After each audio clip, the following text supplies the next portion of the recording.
വീട്ടിൽ ഒരു നാടകത്തിൻ്റെ അന്തരീക്ഷം ഉണ്ടായിരുന്നല്ലോ. അപ്പോൾ ഈ എങ്ങനെയായിരുന്നു ആ കാലത്ത് അച്ഛനോട് എനിക്ക് നാടകത്തിലേക്ക് തന്നെ വരണം എന്ന് ആ ഒരു കാലഘട്ടം ഉണ്ടല്ലോ, ഒരുപാട് അന്ന് വലിയ വലിയ ആൾക്കാരെ കണ്ടിട്ടുണ്ടാവും അല്ലേ? അന്ന് അച്ഛനോട് പറയാൻ പറ്റില്ല, ധൈര്യമില്ല. കാര്യം അച്ഛൻ്റെ മനസ്സിൽ വേറെ കൺസെപ്റ്റൊക്കെ ആയിരുന്നു. അച്ഛൻ എന്താക്കണമെന്നായിരുന്നു ആഗ്രഹം? അച്ഛനെ പോലീസ് ഓഫീസർ ആക്കാനായിരുന്നു. അപ്പോൾ അതുകൊണ്ടാണ് ഞാൻ എൻ്റെ മോനെ അതിന് ഇൻസ്പിറേറ്റ് ചെയ്യുന്നത്. നീ അതായി വരണം, എൻ്റെ ഫാദറിൻ്റെ ആഗ്രഹമായിരുന്നു എന്ന് പറയുന്നത്. പക്ഷേ ഞാൻ പോലും അറിയാതെ ഞാൻ നടനായിട്ട് മാറുകയായിരുന്നു. ഉള്ളിൻ്റെ ഉള്ളിലൊരു ആഗ്രഹം കിടപ്പുണ്ട്. പിന്നെ അതിങ്ങനെ കൊണ്ടുവന്നത് കാലങ്ങൾക്കനുസരിച്ചുള്ളൊരു മാറ്റമുണ്ടല്ലോ, ആ മാറ്റത്തിലൂടെ സംഭവിച്ചു പോയതാണ്. അടുത്ത എനിക്ക് ചോദ്യം ചേച്ചിയോടാണ്. ഇങ്ങനെ സിനിമയിൽ മിക്കവാറും വില്ലൻ റോളുകളാണല്ലോ. അപ്പോൾ എങ്ങനെ ഇത് എപ്പോഴും അടി കിട്ടുന്നു, അല്ലെങ്കിൽ നായകൻ്റെ അടി കിട്ടുന്ന റോളേ ഉള്ളൂ. ഇപ്പോൾ IG ആയിട്ട് അഭിനയിച്ചിട്ട് അവസാനമാകുമ്പോൾ കളറായിട്ട് വരും. അപ്പോൾ എങ്ങനെ ഇത് ആൾക്കാരല്ലേ ഇപ്പോഴും നാട്ടുകാരൊക്കെ ചോദിക്കില്ല, ഇത് എന്തിനും ഇങ്ങനെ അഭിനയിക്കണേ ചോദിക്കാറില്ലേ? ഞാനും ചോദിക്കും. അപ്പോൾ എന്താ ഉത്തരം കിട്ടാറ്? ഈ ഇത്രയും സൗന്ദര്യമുള്ള മുഖത്തിന് പിന്നെ ഏത് വേഷം കിട്ടുമെന്ന് ചോദിക്കുന്നത്. സർ, എന്തെങ്കിലും ഒരു എന്താ പറയുക നഷ്ടബോധം ഉണ്ടായിട്ടുണ്ടോ ജീവിതത്തിൽ? സിനിമയിലെ നഷ്ടബോധം എന്ന് പറഞ്ഞാൽ ജീവിതത്തിൽ അങ്ങനെയൊന്നും ഉണ്ടായിട്ടില്ല. കിട്ടിയതൊക്കെ ലാഭം തന്നെയായിരുന്നു. എനിക്ക് കിട്ടിയ പെണ്ണ് മുതൽ ഇപ്പോൾ ഞാൻ അനുഭവിക്കുന്ന സുഖങ്ങൾ വരെ ലാഭം തന്നെയായിരുന്നു. ഈ സിനിമയിലൊക്കെ വരുമ്പോൾ നമുക്കുള്ള ചില പ്രതീക്ഷകളുണ്ടല്ലോ. ഞാൻ ഭരതൻ ചേട്ടനെ ജീവിതത്തിൽ കണ്ടിട്ടില്ല.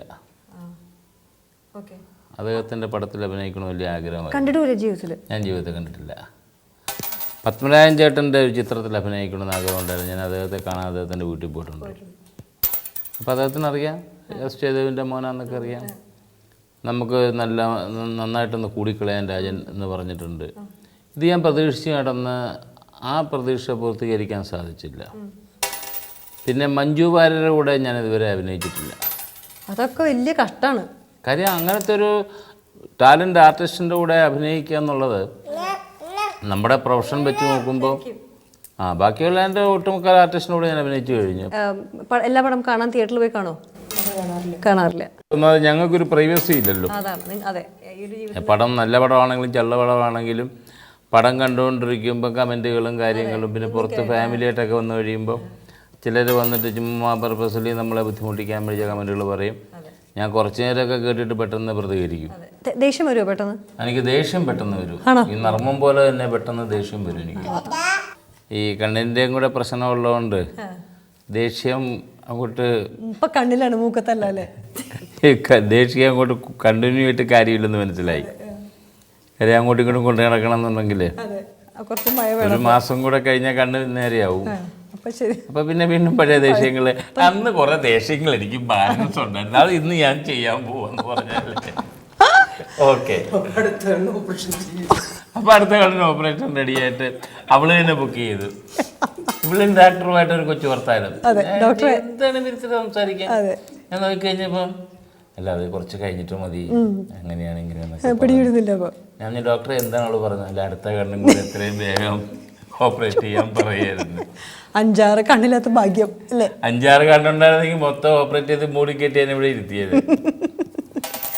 പിന്നെ ഭക്ഷണക്രമങ്ങളൊക്കെ ഭയങ്കര ഇഷ്ടമുള്ള ആളാണ് ഭക്ഷണം കഴിക്കാൻ? അങ്ങനെ എനിക്കൊരു വലിയ നിർബന്ധമൊന്നുമില്ല. എന്ത് കിട്ടിയാലും ഞാൻ കഴിക്കും. പിന്നെ ഈ ഫ്രൈ ഐറ്റംസ് വേണമെന്നൊരു ചെറിയ ആഗ്രഹമുണ്ട്. അതില്ല എന്ന് കണ്ടു കഴിഞ്ഞാൽ ഞാൻ ഊണ് നിർത്തിയിട്ട് ഇതാണോ എനിക്ക് വിളമ്പി വെച്ചിരിക്കുന്ന ഭക്ഷണമെന്നൊന്നും ഞാൻ വികാരം കൊള്ളാറില്ല. എന്താ അച്ചാറെങ്കിൽ അച്ചാറ് കൂട്ടി കഴിച്ചിട്ട് പോവുക.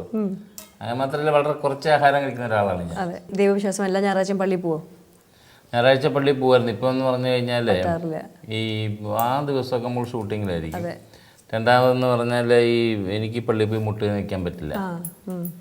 ഈ ഒടിഞ്ഞ കാലമായതുകൊണ്ട് കാലിന് ഭയങ്കര പെയിൻ വരും. പിന്നെ നമ്മൾ കസേരയിലിരുന്ന് കുർബാന കാണുമ്പോൾ അതിനൊരു സുഖമില്ല, ആ ഒരു സുഖമില്ല. പിന്നെ കാണുമ്പം നമുക്ക് തന്നെ സ്വയം തോന്നും ഞാനൊരു വൃദ്ധനായോ കസേരയിലിരുന്നൊക്കെ കുർബാന കാണുന്ന. കാര്യം എൻ്റെ അപ്പുറത്ത് ഇപ്പുറത്തിരിക്കുന്ന 85 വയസ്സിൻ്റെ ടാക്സ് ഉള്ളവരാണ്. അതുകൊണ്ട് ഞാനും കൂടെ ഇങ്ങനെ കൈ കെട്ടിയിരുന്ന് കഴിഞ്ഞിട്ട് ഓ ജീസസ് എന്നൊക്കെ പറഞ്ഞ് നിൽക്കുമ്പോൾ എനിക്ക് ഈ പ്രായമൊക്കെ ആയോ എന്നൊരു ചെറിയ ഡൗട്ട്. അതുകൊണ്ട് ഞാൻ സമയം കിട്ടിയ പള്ളിയിൽ പോകും. ഇത്രയും സമയം എനിക്കിങ്ങനെ എന്താ പറയുക, ഞാനൊരു തരി എപ്പോഴും ചിരിക്കായിരുന്നു. ഞാൻ സംസാരിച്ചിട്ടില്ല എനിക്ക് തോന്നി, ഞാൻ ഫുൾ ടൈം ചിരിക്കായിരുന്നു സാറിൻ്റെ കൂടെ ഇരുന്നിട്ട്. ഇവിടെ കമ്പനി കൂടാൻ വരുന്നത് 98 വയസ്സൊക്കെ ഉള്ള ടീമൊക്കെയാണ്. പുതിയ സിനിമ എന്തുട്ടാണ് ഇപ്പോൾ ചോദിച്ച് ഇവിടെ പരിധിയൊക്കെ ജീവിച്ചിരിപ്പുണ്ടോ എന്നൊക്കെ ചോദിച്ചു വരുന്ന ടീമൊക്കെ നമ്മളെ കമ്പനികൾ, അല്ലെങ്കിൽ കൊച്ചു കടുക്കാച്ചികൾ. ഇത്രയും ഇതിൻ്റെയൊക്കെ മുഴുത്തത് വന്നിട്ട് അവർ വന്നിട്ടാണ് അങ്കിളെ എന്നൊക്കെ വിളിച്ച് തളിതമാശ പറയുന്നത്. അപ്പം ഞാൻ ആ കൂട്ടത്തിൽ കൂടുന്ന ഒരാളാണ്. അപ്പം അങ്ങനെ എപ്പോഴും ഇത്രയും തമാശയായിട്ട് ഒരുപാട് ഇനി നല്ല നല്ല കഥാപാത്രം, നമുക്ക് ദേഷ്യം വരുന്ന കഥാപാത്രമാവട്ടെ, തമാശ നമ്മളെ ചിരിപ്പിക്കുന്ന കഥാപാത്രം, അങ്ങനെ ആയി സാർ എപ്പോഴും അങ്ങനെ ഇരിക്കണം എന്നുള്ള ഒരു ഇതിലാണ് ഞാനിപ്പോൾ പോണത്. അമ്മയുടെ എല്ലാ അനുഗ്രഹവും ഈ ചാനലിനും എൻ്റെ വ്യൂവേഴ്സിനും ഉണ്ടാകട്ടെ എന്ന് ആശംസിക്കുകയാണ്. സിനിമയിൽ മാത്രമേ ദുഷ്ടത്തരവുള്ളൂ, ജീവിതത്തിൽ വളരെ പാവമാണ്, നല്ല ഒരു കൂട്ടുകാരനാണ്, നല്ലൊരു പിതാവാണ്, നല്ലൊരു ഭർത്താവാണ്. എൻ്റെ ഭാര്യയുടെ ഒന്ന് എടുത്തു പറഞ്ഞേക്കാൻ, നല്ലൊരു ഭർത്താവാണ്. ഒരു വേക്കൻസി ഉണ്ട് കേട്ടോ എനിക്ക് ചോദിക്കാതിരിക്കാൻ വേണ്ടിയിട്ട്. Thank you sir. ആയിക്കോട്ടെ.